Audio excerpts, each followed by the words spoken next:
So Cody needs to win, unless there's one way I could see Cody not winning that could justify it and be as satisfactory. Hear me out. And I'm serious about that. There's one way that Cody could lose at WrestleMania and still come out, everyone still come out excited and just completely shocked and blown away. What's going on, everyone? Jim Alexander here, and it is WrestleMania 40 time. Could be the biggest WrestleMania of all time. We will find out in a short few days if it is mega match on the marquee. We have The Rock here, we have Cody, we have Seth, we have Roman, but the card itself is a pretty big card. So in this video, I'm going to kind of talk about the card, the predictions for it, and I'll predict what will happen, what WWE will do, and what should happen, what I would do, sort of thing, or you know, the greater good of fans. But the big thing is, also want to share some potential swerves to look out for. Not Swerve Strickland, no.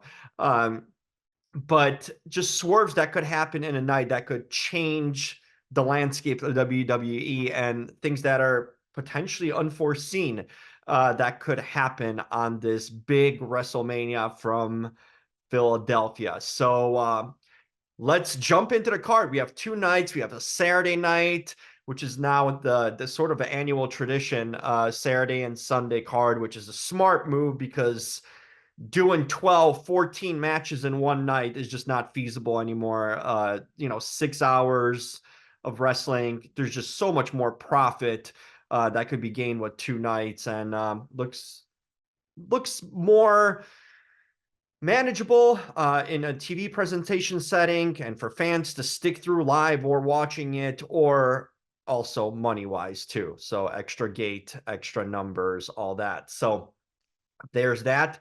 When I'm gonna talk about these matches and outcomes, I'm going to kind of delve into why these things happen and why should they happen in a sense. So I'll bring down my thought process with it too. So without further ado, and yes, I do have a potential Cody loss here that I could see, but stay tuned to find out how he could lose. And there's only really one way.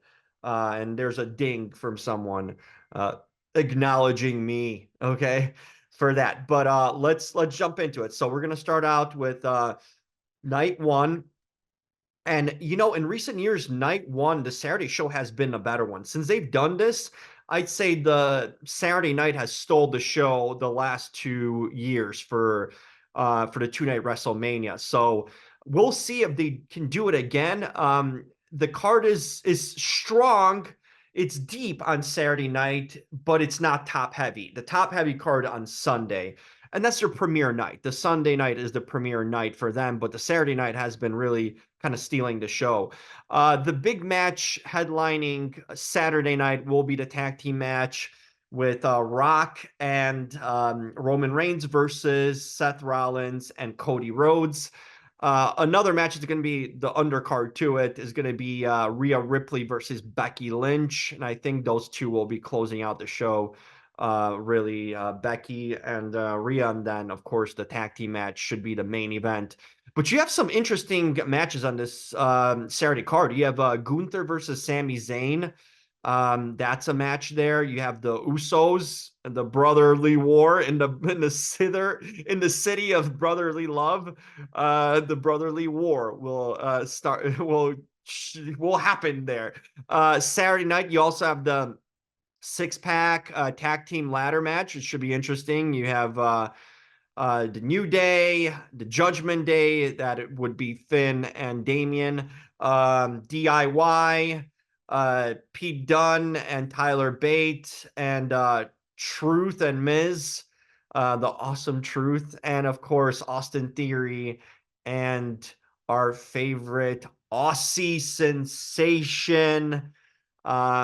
So that's a pretty stacked card there. with really 6 teams. So you have 12 different individuals there in that match. So should be interesting in that aspect. That's on Saturday too. And also on Saturday, we'll have the tag team match of Dragon Lee and Rey Mysterio versus Santos Escobar and Dominic Mysterio. And that's a kind of puzzling match, and I'll delve into that. And women's six women match for the tag team match. So we have Damage Control, Bianca Belair, Jade Cargill, Naomi versus Damage Control. That's on Saturday night. So let's start with that match. So Bianca's sort of the big name superstar that was left out of the title match at WrestleMania, which is fine. Not everyone's going to have their year every year as headlining. So it's okay for her to step back. She's still involved in a pretty premier match here with Jade Cargill and the recent return of Naomi. Jade Cargill and Bianca Belair, that was the big talked about fight that they're going to actually square off at WrestleMania, but doesn't seem like Jade Cargill is ready. So they're kind of keeping her as a face, which is pretty interesting. I feel like what we've seen of her, she makes a good heel.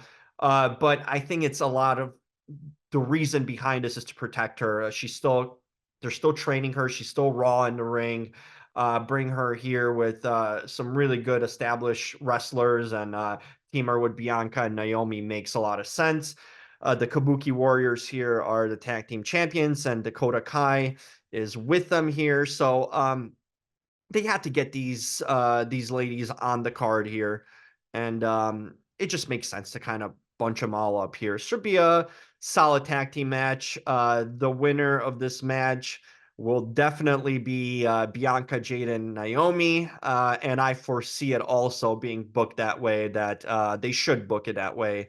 Have the faces come out here on top, but I would have Jade Cargill look strong here, and I'd have her getting that pin. And you know what? I actually have her pinning Asuka, who's kind of the biggest name here out of Damage Control. I would have Jade Cargill pick up the pin here. I think it means to her more than it would to Naomi and Bianca, who are already far more established here. I think it would be a good showcase for her to get that win. I'm interested to see what we're going to see from Jake Cargill here.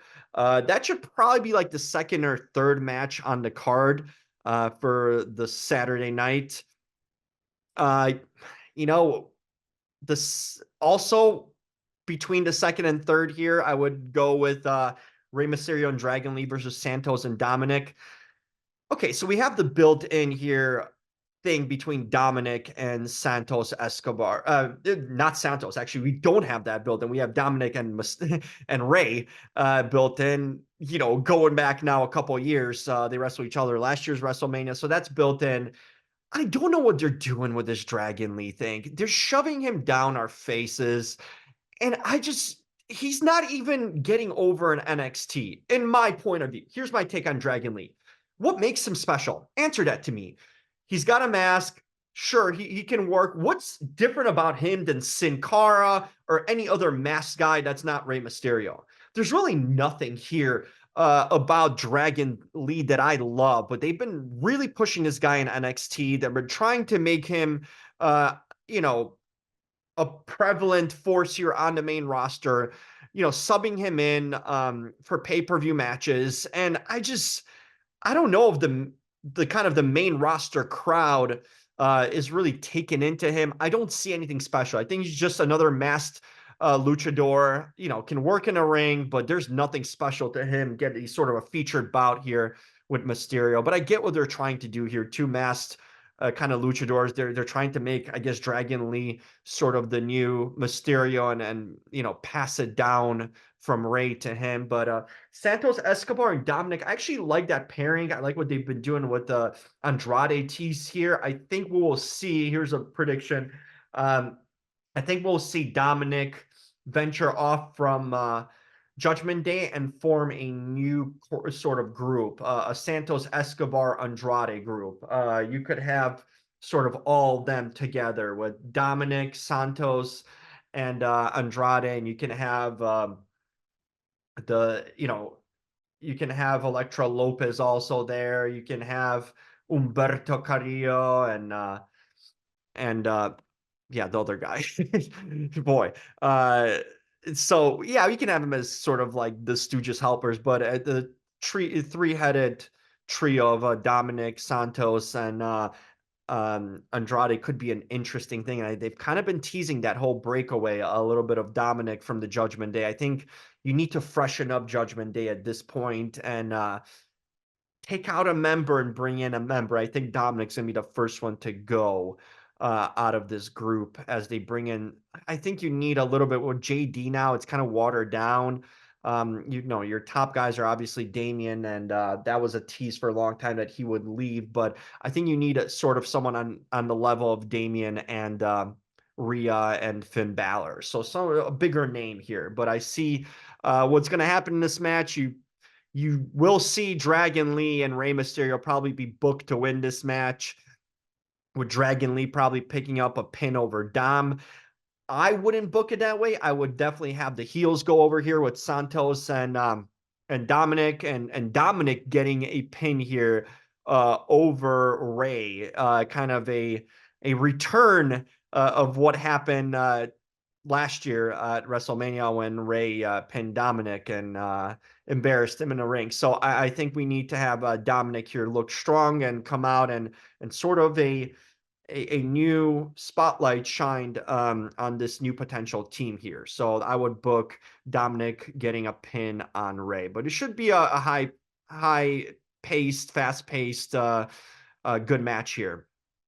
Okay, so what should open, I think, the show is what they've done in the past with Money in the Bank when they used to have them in WrestleMania. I think the Undisputed Tag Team six-pack should open the show. It's a ladder match. It should be fast-paced also.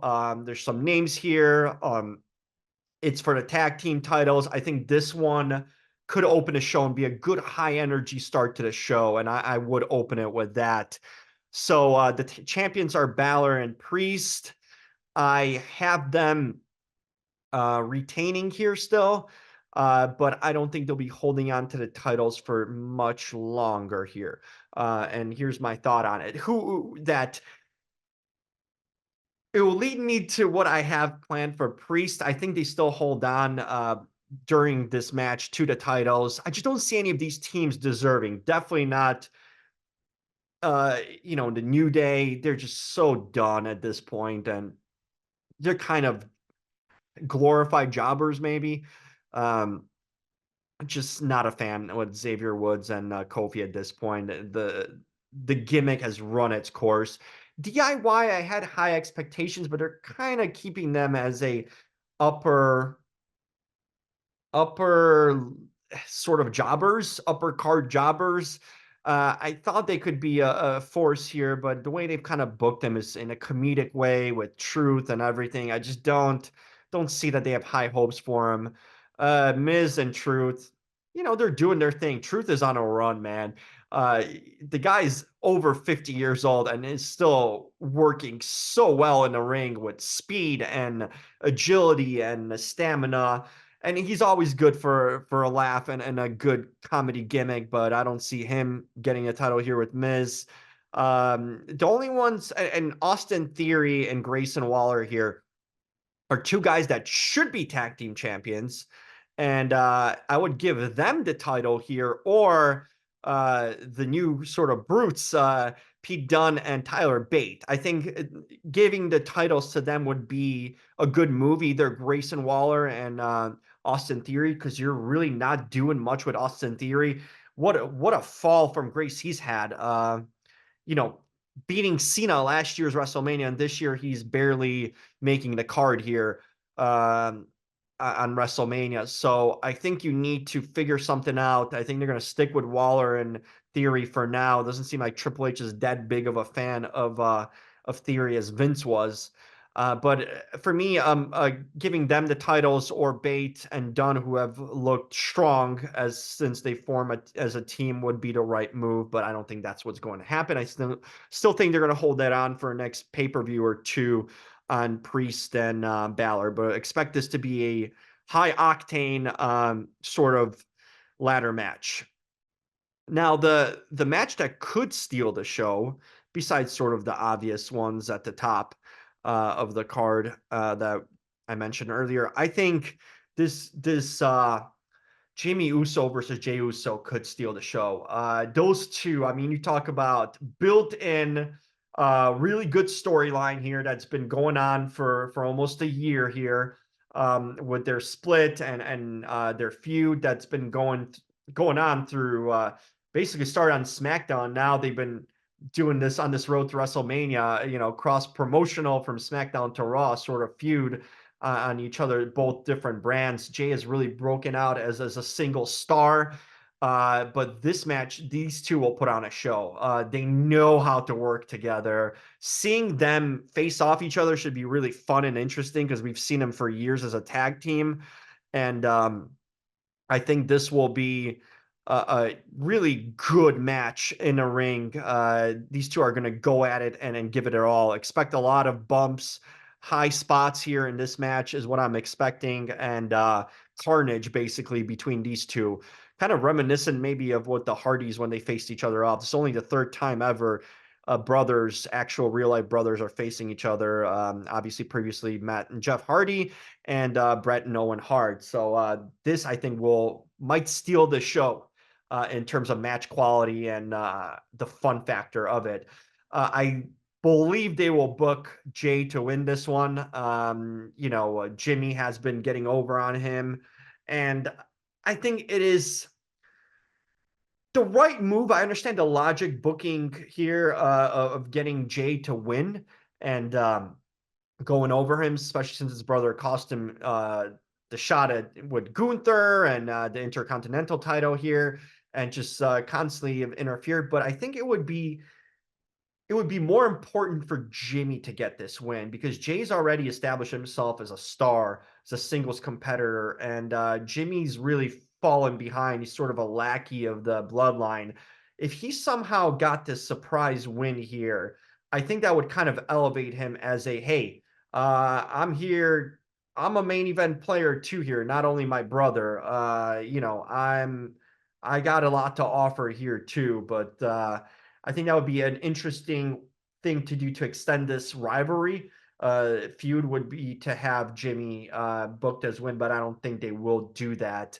So I expect them to have Jay winning this match. But a good match here, an exciting one. Speaking of exciting matches, Sami Zayn versus Gunther. So they've been doing this Rocky storyline with Sami Zayn, and it makes sense. It's Philadelphia.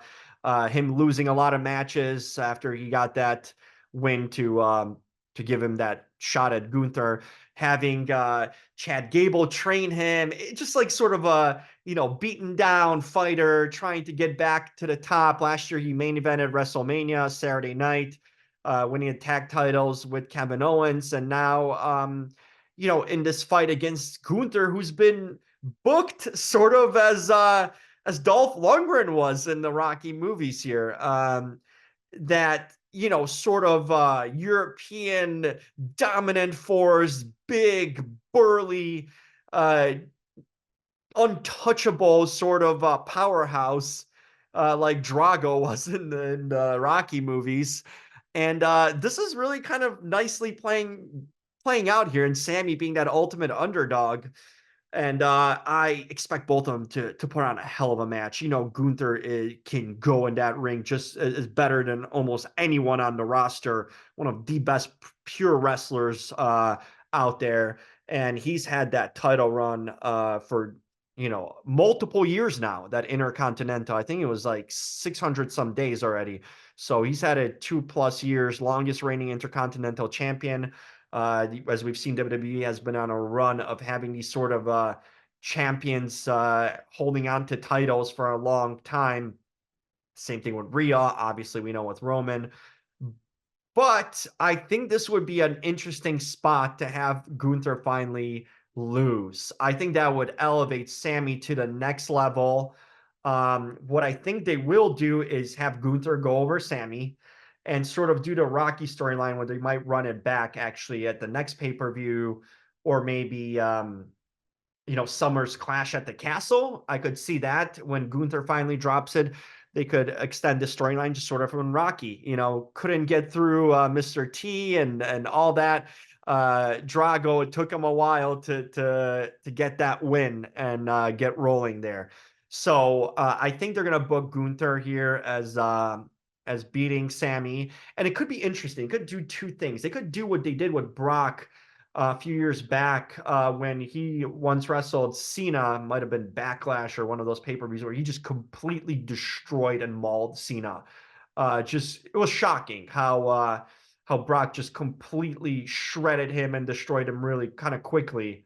I could see this similar beatdown here in the storyline where Gunther just completely runs over Sammy, destroys him in quick time, and Sammy needs to rebound himself again and keep pushing. Have Chad Gable. I like this group of Chad Gable sort of leaving that Alpha Academy. I think what we've seen a little bit with this Sammy thing is that there could be a serious side to Chad Gable, and he's liked by the fans. And I think getting him away from the Alpha Academy could be a good thing. And having this extended run, him sort of being the trainer to Sammy, um, maybe even setting up a potential feud down the line. But they could book it that way. I expect them to beat Gunther. What I would do is actually I would um, have Sammy win because it would elevate him. It would really kind of pay off the storyline in a shorter form here, but WWE likes their long form storytelling, so I don't expect him to do that. But I think him winning this Intercontinental Championship would kind of solidify Sammy as a main event legitimate player, beating Gunther, someone that hasn't been able to be beaten. And I think that would allow Gunther to sort of go to the main event scene. He's been sort of holding down that Intercontinental title for a while and kind of stuck in the mud there. And I think dropping that title would elevate him to go for the world heavyweight championship on Raw, and that might be the next move, holding that title. But I would have Sammy here have that big win and sort of pay off his training and do that Rocky storyline a little bit quicker here. Okay, so going through still the Saturday night. Saturday night doesn't have that stacked of a card in the sense that they do have um, one match more than Sundays, I believe. It's 7 to 6 in terms of matches. But it does have a lot of the tag team matches. That seems to be a Saturday night thing. Multiple tag team matches. The Ray and Dominic one, and the 6 woman tag team match, the ladder match. It's all Saturday night. So sort of they're bunching a lot of these things, plus the big, of course, match between the main event, the Bloodline versus Seth and Cody. Okay, so now going towards the top of this card.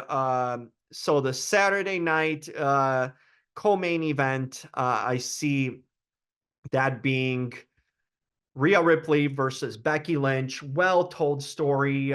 2 top names. Rhea's been really just mowing things down since she won that title at Mania. She's been an absolute force to deal with. I love how she's been being booked since winning that title. And yeah, it's been a great run for Rhea. And I think her and Becky will put on a show in this match. I mean, Rhea can go, Becky can go. These two have a greatly built-in storyline. A lot of time's been devoted to it. There's a lot of heat between them.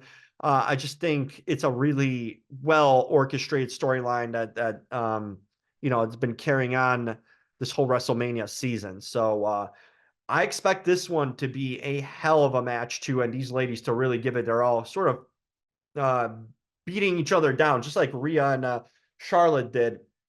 They really destroyed each other, but I expected kind of the same thing here with Becky and Rhea. I mean, these are your 2 top women in the business here, and what I think will happen is that Rhea Ripley will win, and because why wouldn't she? She's on the top. Mommy always finishes on top. And Becky doesn't need that title, really. I don't think she needs it. It won't do that much for her.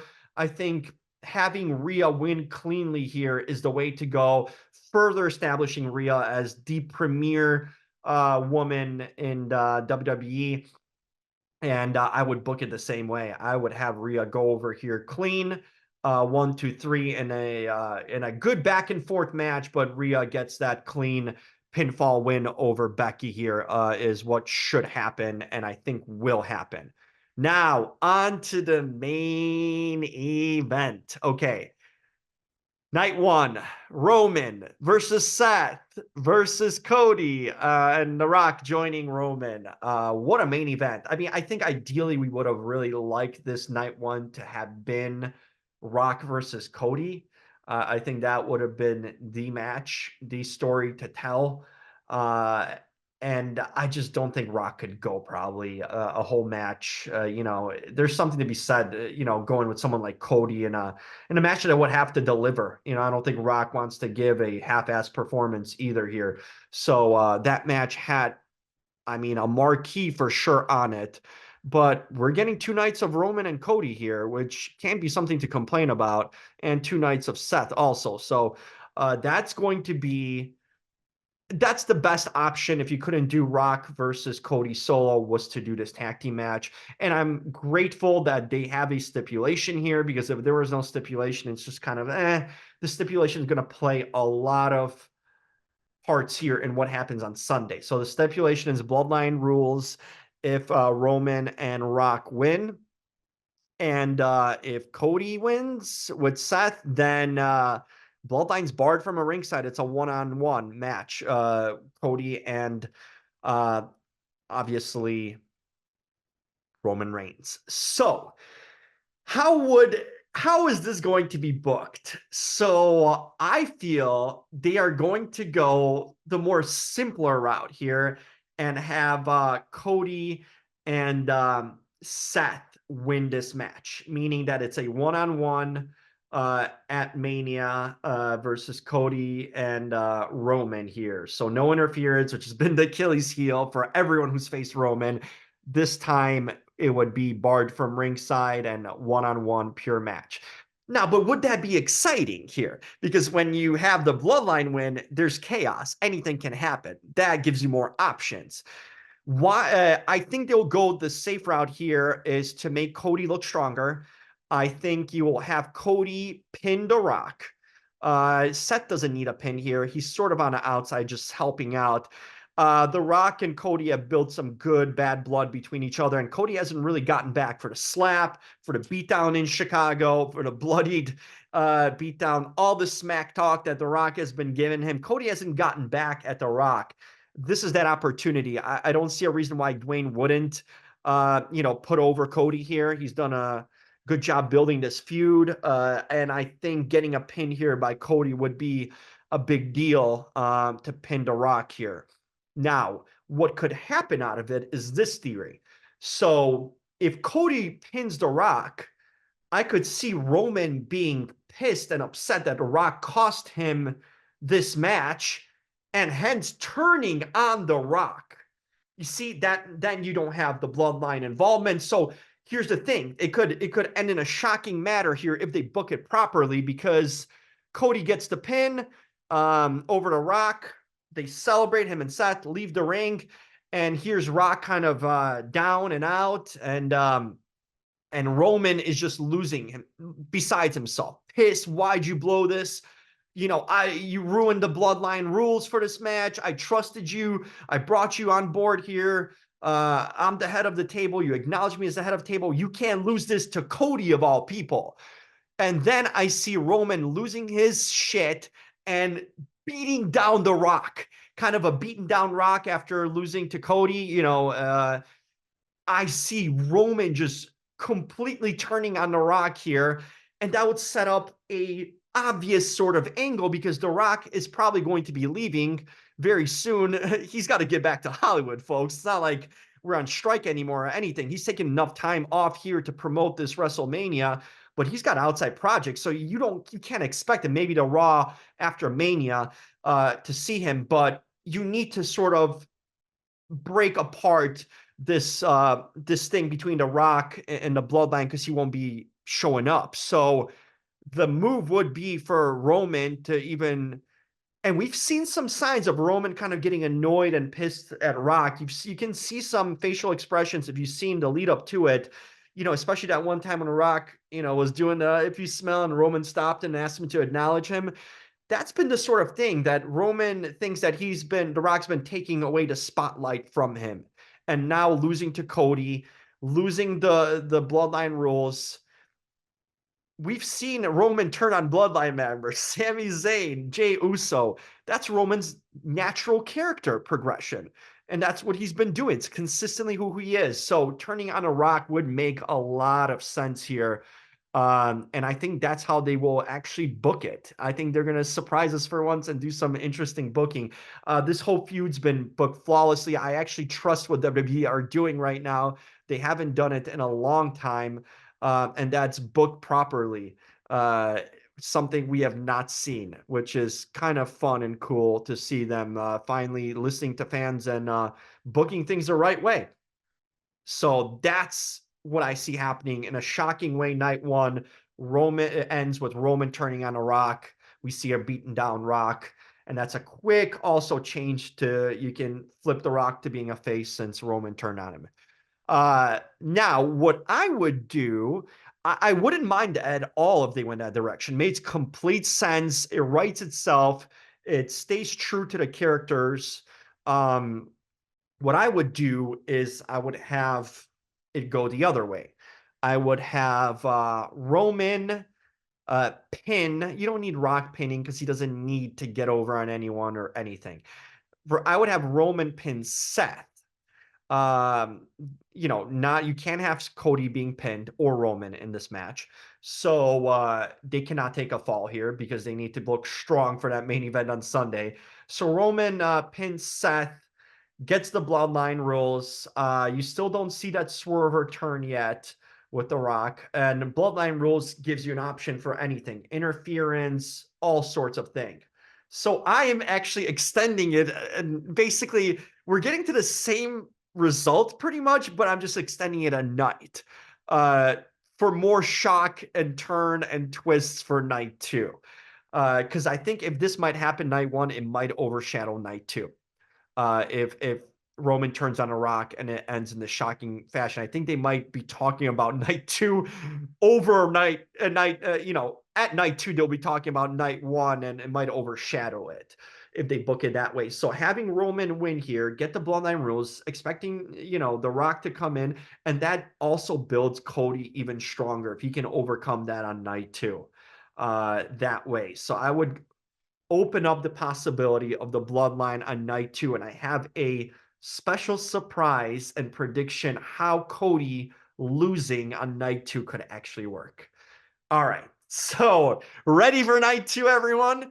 All right, night two, starting out with the card is okay. We got a lot of the tag matches out of the way. We do have one here, the Philadelphia street fight. We always have to have a street fight. Philly street fight, Chicago street fight, all those street fights is just a natural way of doing things. So Lashley and the Street Profits versus the Final Testament.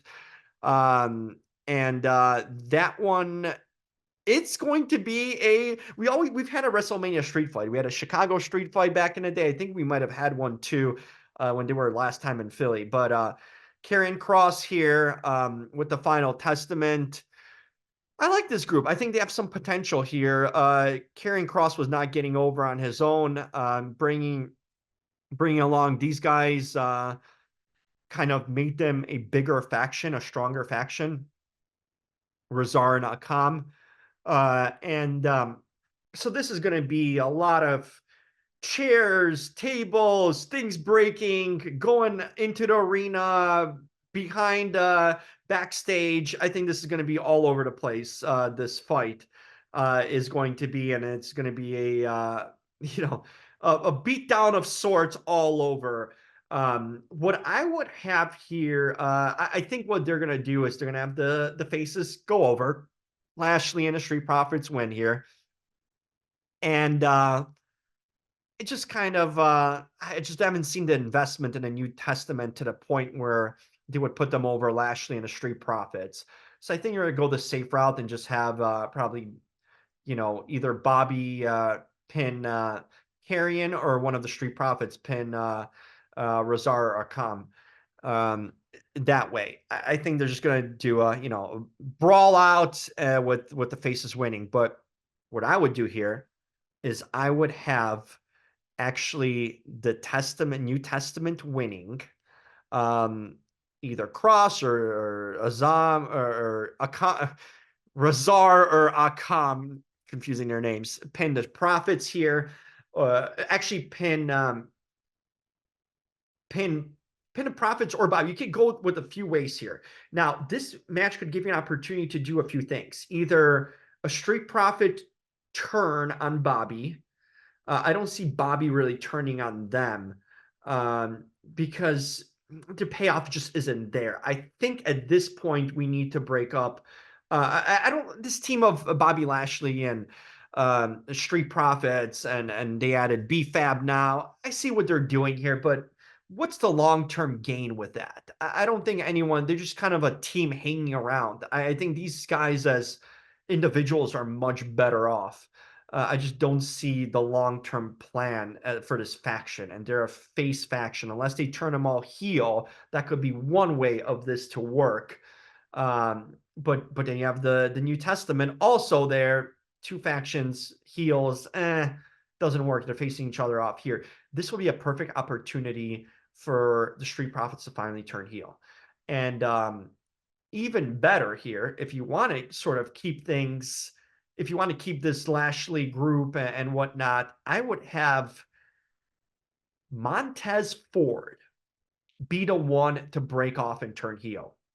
Now, this would happen after the match. Testament wins, and he's kind of mad that Montez, that either Dawkins or Lashley lost the match, and that's sort of signifying a little trouble there and an eventual split. How good would it be to see Lashley versus Montez? I think Montez is a star in the waiting, and we've been waiting already, and Street Profits are just watered down. That's why they brought him with Lashley, because they had no idea what to do with him anymore. There's too much potential here with Montez Ford.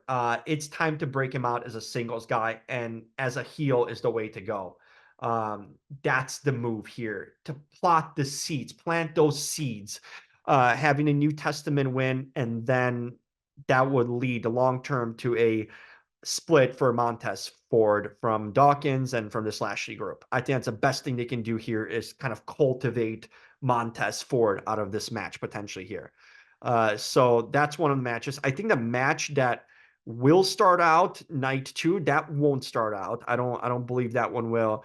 I think the match that could and probably will start out night 2 will be the match between Logan Paul, Randy Orton, and Kevin Owens for the United States Championship triple threat.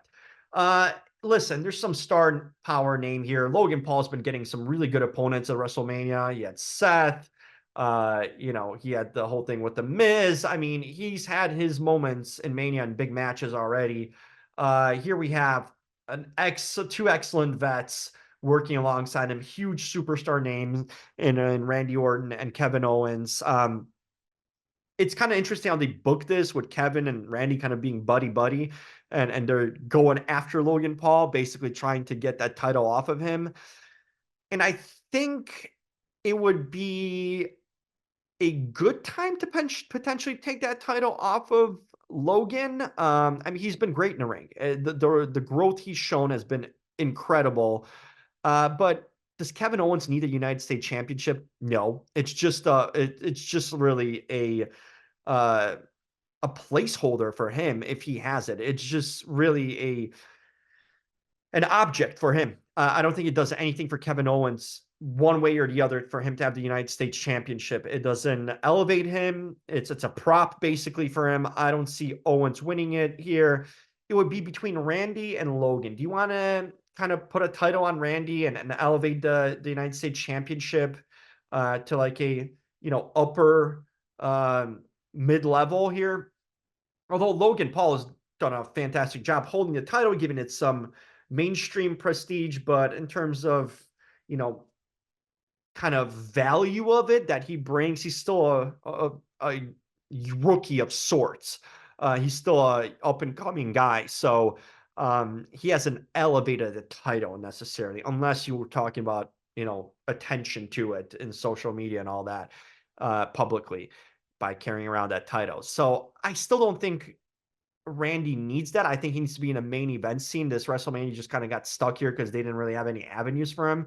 So I think they will have Logan Paul retain and keep this title. It's fine around his waist. It's more publicity for a company, him carrying and going and doing media appearances and all that, you know, fandom that he has. I don't think there's a reason to take it off of him here. I think he gets a sneaky win here.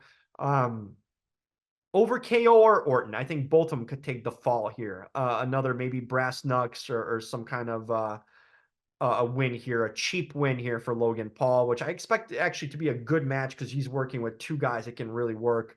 But here would be the thing that I would potentially do here. You know, I would also I'm losing my voice. I'm talking so much. I would also have Logan Paul here win, but I think it would be nice to see him get a clean win. All his wins have been, I know he's a slimy sort of, you know, heel, but having a clean win potentially would really do a lot to elevate him. And if Randy is willing to take a fall, I think that could be big for Logan Paul. I had to do it. I'm running out of voice. To take that win here. I think that would be an interesting route, but all the routes for me lead to Logan Paul winning this match and moving forward, but should be a good one. Okay, let's go to the other one that has a lot of hype to it. You know what? I'm gonna take a drink. I'm losing my voice. I can't talk anymore. I'll be right back. All right, I'm back. I had a drink of water. I needed it. Um, hydration, important when you're talking so much. All right, the match that kind of been has a lot of heat between these two, AJ Styles and LA Knight. I think this one also could kind of be a show stealer of sorts, a sort of an underrated match that could really, we know AJ can go. AJ can go with the best of them, brings in always top tier matches. And, you know, LA Knight is over, but I think we've seen the decline of LA Knight. I don't think the crowd is as hyped for him. They're not popping like they did before. The Ya's still over, but he's not as electric as he was before. And that's kind of unfortunate, but he got hot in the wrong time of the year. Too much been going on with WWE, with The Rock coming in, huge buildup for WrestleMania. Uh, I think LA Knight caught fire a little bit at a bad time where they were already building towards WrestleMania and the potential of having The Rock there. And otherwise, we could have seen this guy as world champ, or and I think that hurt his stock really, that he's gone down because of that. Is that he kind of got lost in the shuffle, but he still gets a premier match here with AJ. AJ hasn't been seen lately, sort of been sporting that heel character though. But this has gotten personal, which is they've done the best they could to build this. You know, AJ screwing LA Knight at Elimination Chamber. There was some history between them already, you know, kind of competing and going at it at each other. So this is a nice kind of extension of their previous feud here. And I think it's going to be a good one. I think they're going to it's going to be potentially some blood being shed the way they've been booking this angle. What will happen is that LA Knight will pick up the win, 1, 2, 3 cleanly. What should happen is LA Knight picking up this win, 1, 2, 3. He needs the momentum to continue at this point to keep him afloat. Once everyone kind of leaves and things die down with The Rock and everything, he might, and then Seth were to drop that title, it might be wise to have LA Knight kind of step into that role of the main event. I think he's been on a cusp of main event. He's had some main event kind of feuds and matches, but he hasn't been that established main event guy. I think he needs a nice win here over AJ to keep him afloat, and that's the way it should go. Yeah. I don't know why I did that with a messed up voice. Speaking of yeah, we have 3 title matches on this card, 3 championship world title matches, and one of them is the women's Io Sky versus Bailey. And wow, they have written this story well. This story's been a year in the making, really. Seeing Damage Control form, having the Kabuki Warriors join.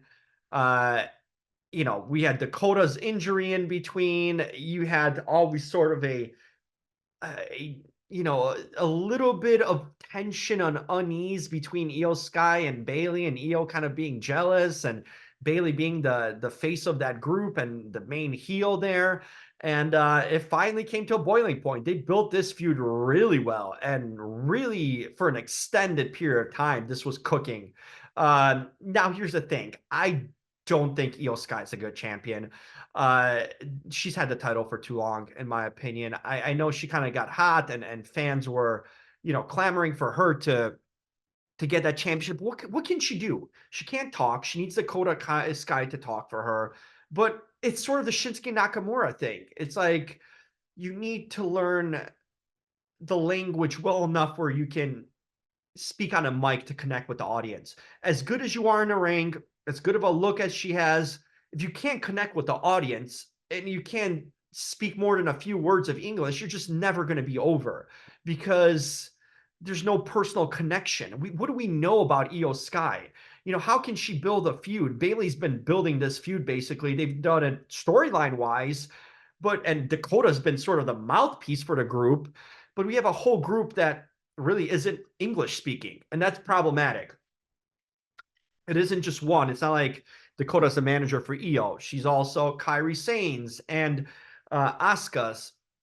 So I just don't think that makes Io a good champion in that way. And I think she's ran her course. And I think the smart booking here would have Bailey kind of complete her face transformation. Fans are behind her. She's done great work over the last few years. Really dating back since she dropped that hugger gimmick. She's been outstanding, and they're recognizing her in the offices, and you can see them putting her in a big profile match here versus Io. This needs to be a clean win for Bailey. She needs to take that title off, have a WrestleMania moment. Yeah, you could extend this feud. There's still more to play with, sure. But I think not capitalizing on Bailey getting that WrestleMania moment and winning a title at Mania would be sort of a mistake.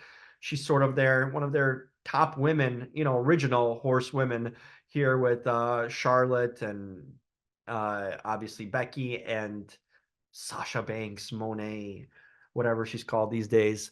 But Bailey's being rewarded here. Bailey's always kind of been cast off to the side, but the spotlight's on her. She's out of the shadows, and she needs to beat Io Sky, and I think they'll do that and give Bailey that moment, have a face win that title here, and I agree with that. I would book it the same way. I would book Bailey cleanly winning this match. Might be some outside interference, and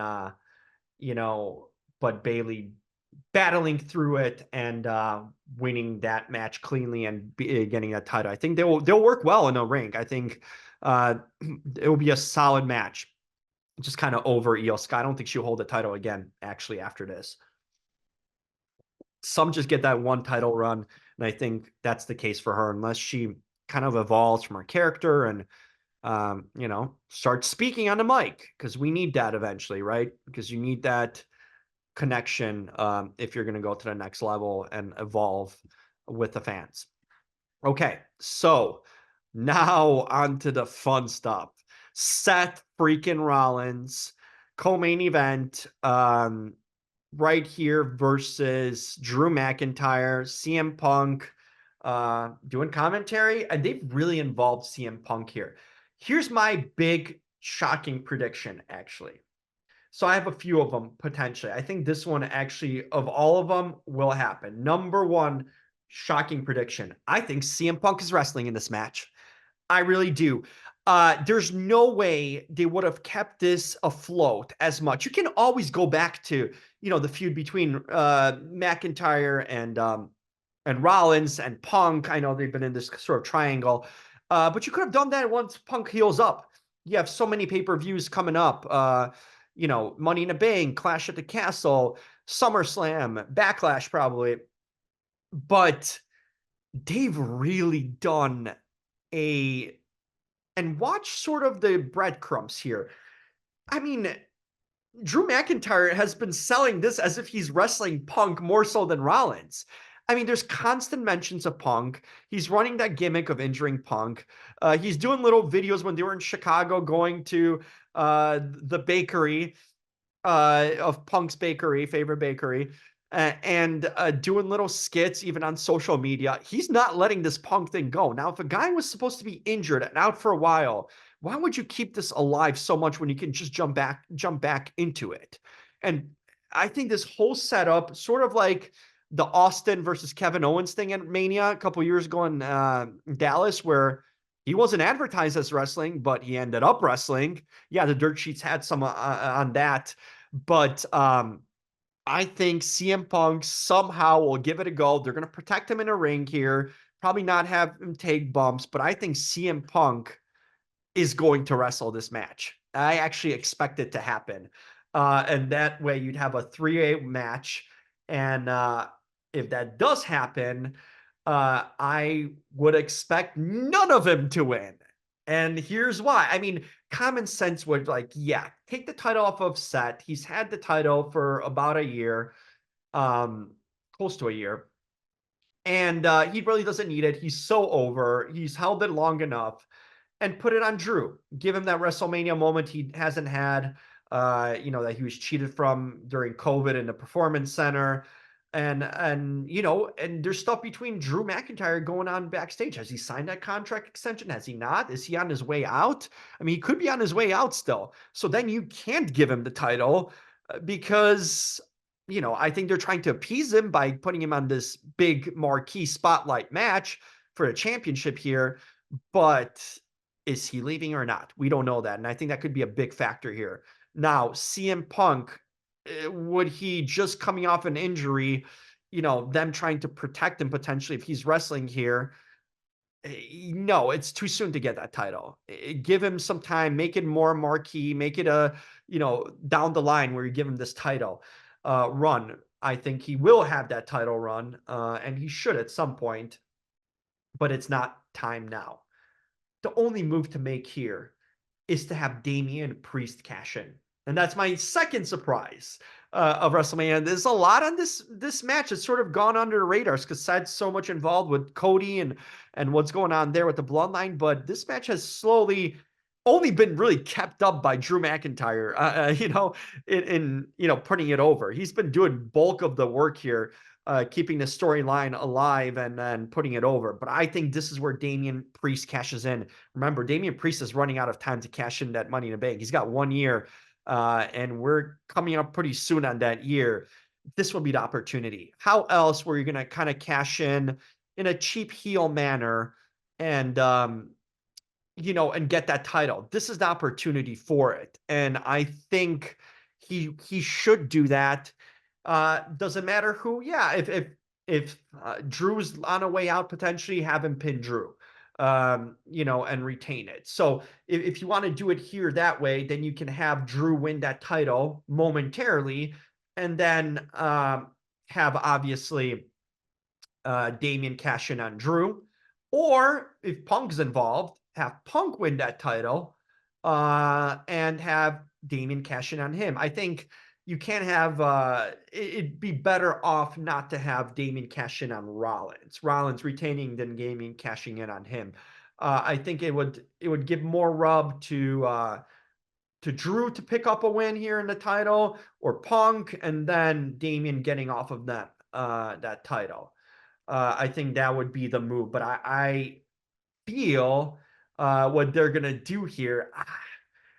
Now, the old WWE, I would have said, hey, it's, with Vince booking and all that before TKO merger and writing the hot stuff they've been writing, I'd say, yeah, Seth retains and wins the match. Here, I think they will actually have Seth drop the title. And let's say if Punk isn't involved, then I could see Drew having it. And there's so many factors here. And if Drew is staying, he's keeping the title because that would make sense. That's a promise for him to resign. Hey, you're going to get the title. You're going to win at WrestleMania. You're going to be sort of the face of Raw as the top heel on Raw.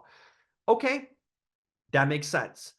But if he's leaving, hey, let's get it off of Seth and let's finally have Damian cash it in because when else will he do it? And that's the move. So I think there's two parts here. If Drew resigned, I think they'll book him to win and get that title. And if he hasn't resigned, I think they will book Damian Priest to come and get that title off of whoever here. And I would do the same thing. I would do the same thing. I would book Drew to win if he's staying, and if not, I would have Damian Priest cash it in. Actually, I might have even Damian Priest cash it in either way, but I think Drew does deserve a little WrestleMania moment, and and kind of have that and establish himself firmly as the top heel. I think that would actually help him. Seth doesn't gain much out of winning and retaining this, as the other potential participants do. So that's how you book that. And then the main event. Now, that third spoiler I've been promising, I got a good one for you here. And some potential theories that could happen. Okay. So, Rock, I mean, we've seen what happened potentially the night before with The Rock and Cody and Seth and Roman. Now, let's break it down. Two theories. Okay, one-on-one match. One-on-one, you put a pure match here. Those two could go to work. I expect this to be a heck of a match with Cody getting his hand raised at the end, winning cleanly over Roman Reigns. And that's your WrestleMania moment right there. Clean match from the start, one-on-one, no outside interference, and have Cody complete the story and do it one-on-one with no interference, finally proving that Roman couldn't do it really without the bloodline. And when it's one-on-one, Cody would have won last year, right? Sort of sets itself apart. I think if they do the bloodline rules, now there's my theory here.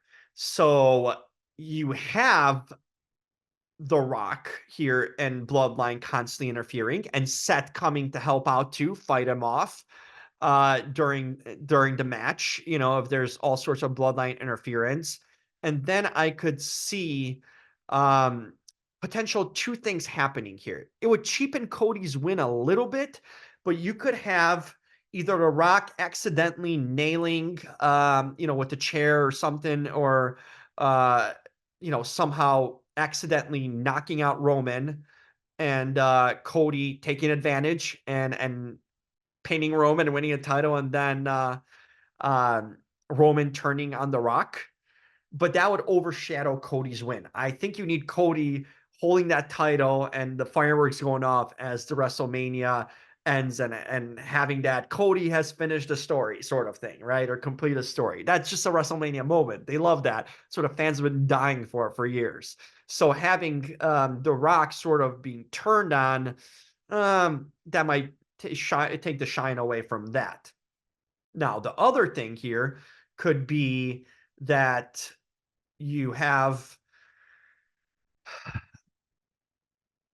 Roman, because here's the thing, Roman doesn't, the whole story about catching Hulk Hogan, all that, how much does it do at this point? He's already on third on the list, longest title reigns. If you catch Hogan, you're still never going to catch Bruno Sammartino. You need like 4 more years or something, to catch him. So that's never going to happen. If he was close to being number one, then I understand them extending him, but he's never going to catch Bruno. Bob Backlund might be still ahead too there. To get to the past Hogan doesn't matter at this point. I think this semantics. I think you need more Cody win, because if you don't have Cody win, I think you destroy him. Now, I thought that was the story last year, but there's only so much patience fans can have here. And if you don't have Cody win, I think that could damage your best face, because it just doesn't, you can't have a story go on and on and on, and especially people investing so much energy into it. I mean, the crowds are just insane. He's so over right now. It's unbelievable. He's over Rock and Austin level back in the day right now, Cody Rhodes. I mean, he's more over than Daniel Bryan at his height. He's more over than Punk at his height. He's on epic levels of being a top babyface that's over. The fans are grasping at everything for Cody. Him losing here would just be such a gut punch. Now, it was last year, but to do it again, oh boy, I just don't think the payoff's worth it. I think Roman wants to take some time off. It seems like he's been gone a lot. So I think the bloodline is starting to run its course, and that's why they kind of did the whole big blowout here with The Rock joining them and giving that final hurrah here. How much more could you do with the bloodline? I mean, you've lost some members, you've gained some. Are there other Samoans that could join? Sure, but at what point does Roman holding a title, elevate him and just counting days basically? I think Roman needs to disappear for a bit. I think he needs to disappear to at least SummerSlam, take some of that time off. I know he's taking a lot of time off, but Cody then would jump into being the face of SmackDown and a title holder there. So new feuds for Cody on SmackDown, everything just writes itself that way too. As for another potential thing that could happen here, Bloodline rules, is there's some rumors that Seth could turn on Cody, that he, is not over losing 3 times to Cody and costing him that match.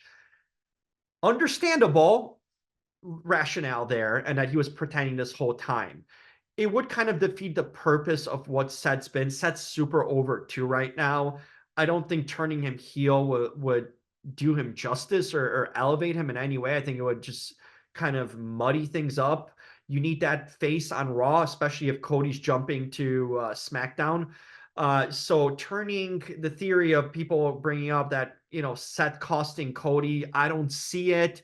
Doesn't make too much sense. I get why they could do it, like a swerve wise, but it just wouldn't make sense on a lot of levels. I think you keep Seth still on Raw, and he's the top face there, and Cody will have to jump over to SmackDown if he wins that title. So you keep them apart, keep them sort of friendly, and do not have this kind of be overshadowed by Seth costing him. I just don't.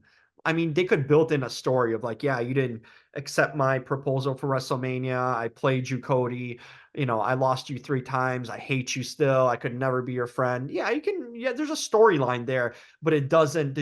This the squeeze isn't worth the juice. You know what I mean? Like in that situation. So I would stay away from that. Now, another theory, Damian Priest cash in. No, this is not the title for Damian Priest to cash in on. There's no way he's over enough to pin, Cody or Roman. He hasn't been propped up like that. It would be way too big of a jump for him to cash in on that title. It's not even his brand technically. I don't see it. There's so many guys ahead of Damian Priest that kind of would be the next one in line to have a world title run. Gunther, LA Knight, Jey Uso. So no, I don't. McIntyre, Punk. No, I don't see that theory happening.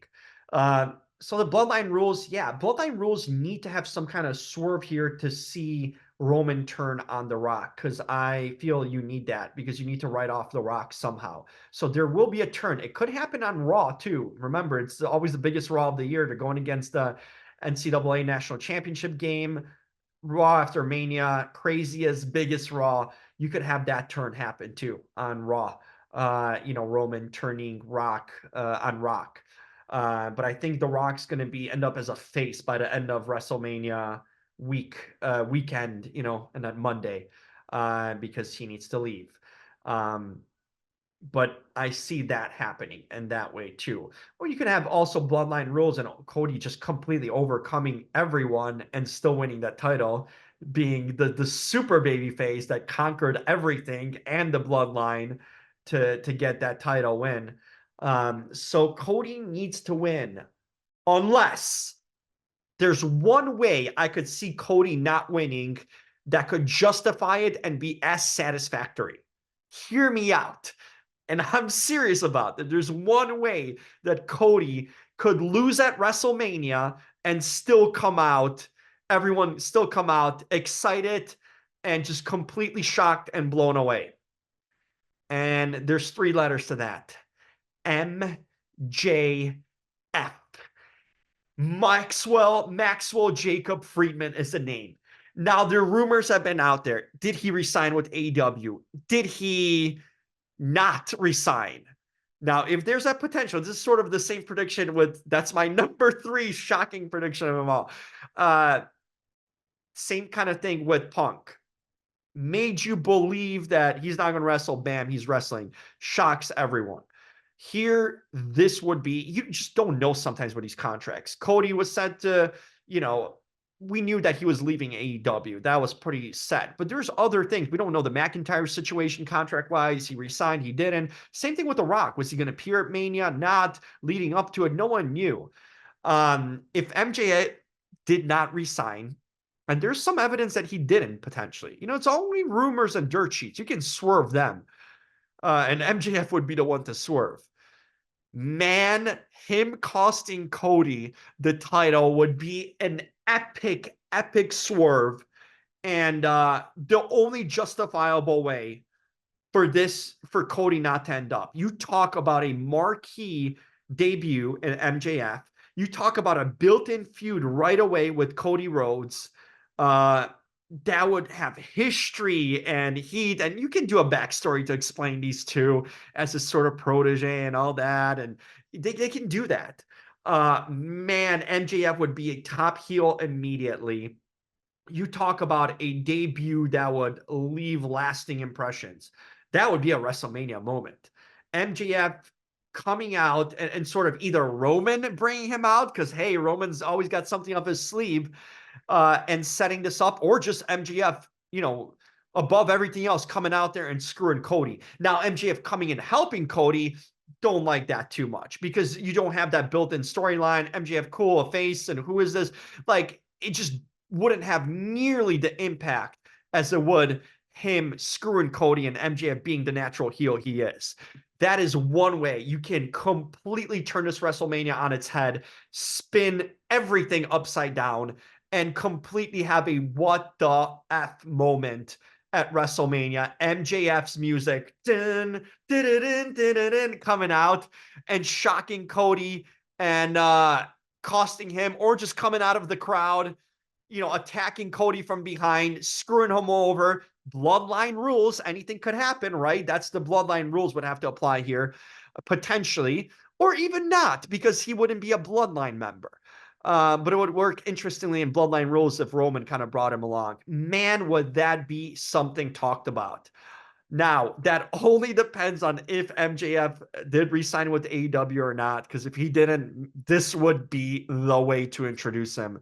And whoa, would that story tell itself. You could then distance yourself from Roman for a while too, and yeah, the story wouldn't be finished, but that would be an opening to another story. The story would be diverted with another branch, another layer to it with MJF. The scheme of the story becomes even bigger and longer. And yes, we would wait forever to get that Roman. We wouldn't wait till next year's WrestleMania. I think what we would do is we would get that match potentially like at SummerSlam, Roman versus Cody, the next biggest sort of outing they could do that, and then have the title change. But then, man, you would immediately have that MJF Cody feud immediately after this. And boy, what a story that would be. Can you imagine the mic work that would be going on between MJF and Cody? And yeah, that would be something. And you can tie it in that Cody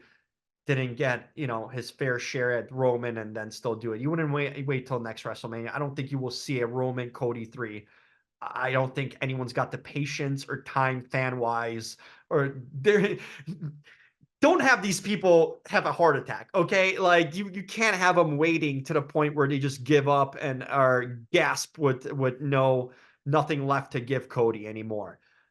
So that's a potential thing. Now, what do I think will happen? Like I said, if MJF signed, I would book it just like that. That's what I would do. Have MJF screw Cody. I think that's even bigger than Cody completing his story. If he isn't signed, then of course you have Cody winning that title. You need to do that. You just can't afford not to.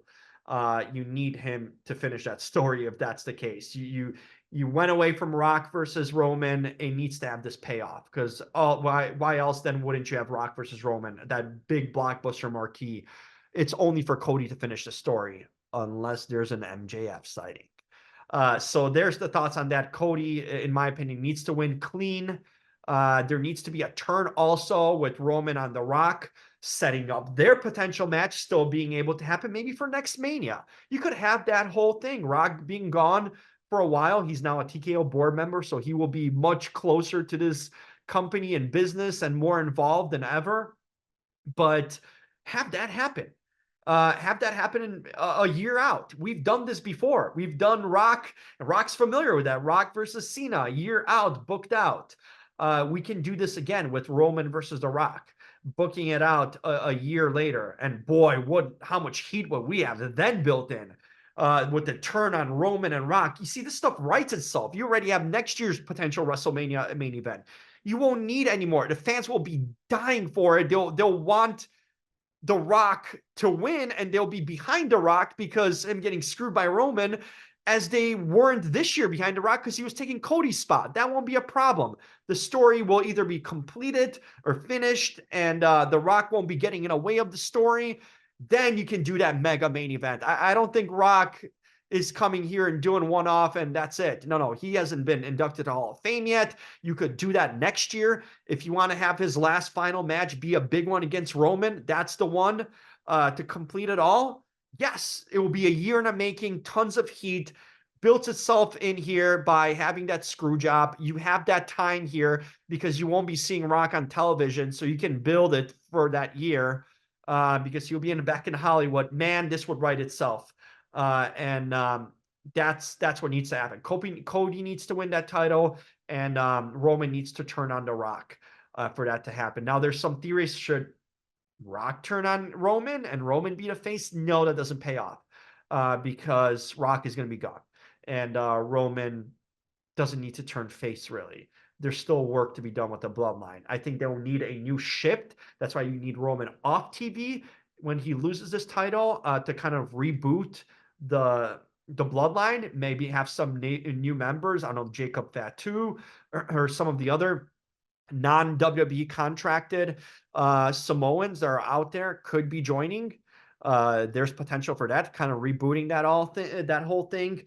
But Roman needs to go away for a while and kind of come refresh because I think we've kind of maximized the bloodline here with The Rock. What we did, it's epic. It's at its epic stage right now. It's superpowers at the top.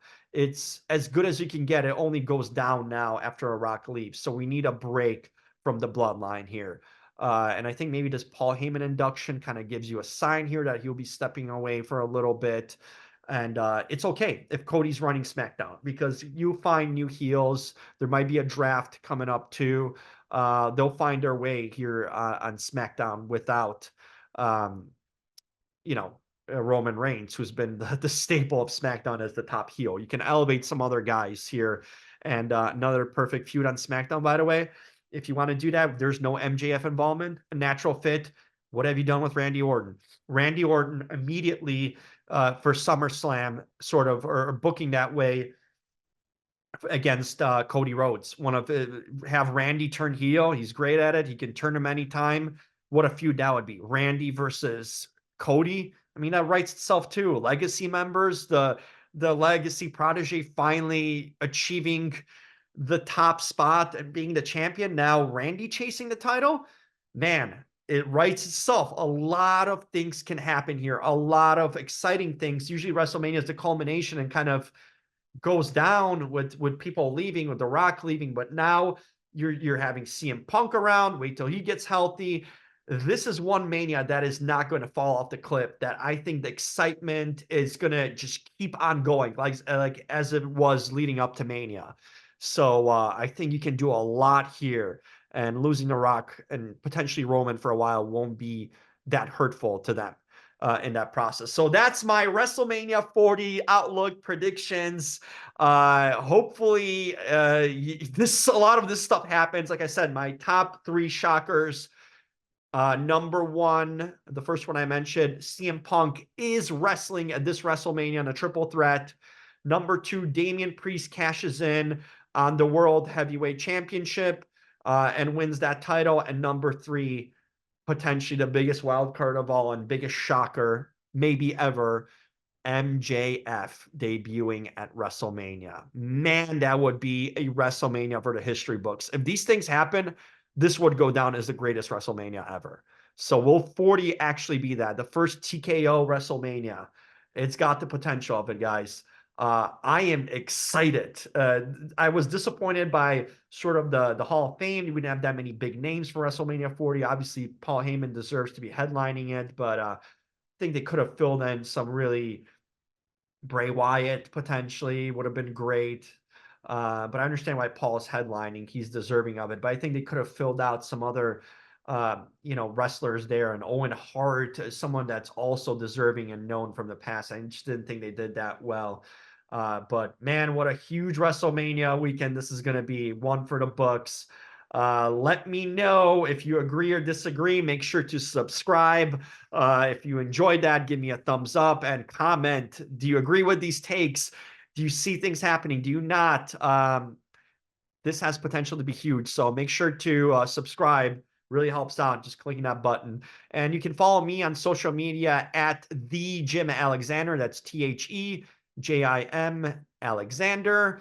On all social media. So TikTok, Instagram, X, and also you can follow me at The Real Talker, TheReel, Real, REEL, not REAL, talker. Okay, that's how it goes, not talk. Just for those of you that don't know. But hopefully you enjoyed this. I know it was long, man, but it's a long card. It's not going to be as long as watching this pay-per-view. So I'm out for now, and I will talk to you guys soon. Happy WrestleMania weekend. Yeah.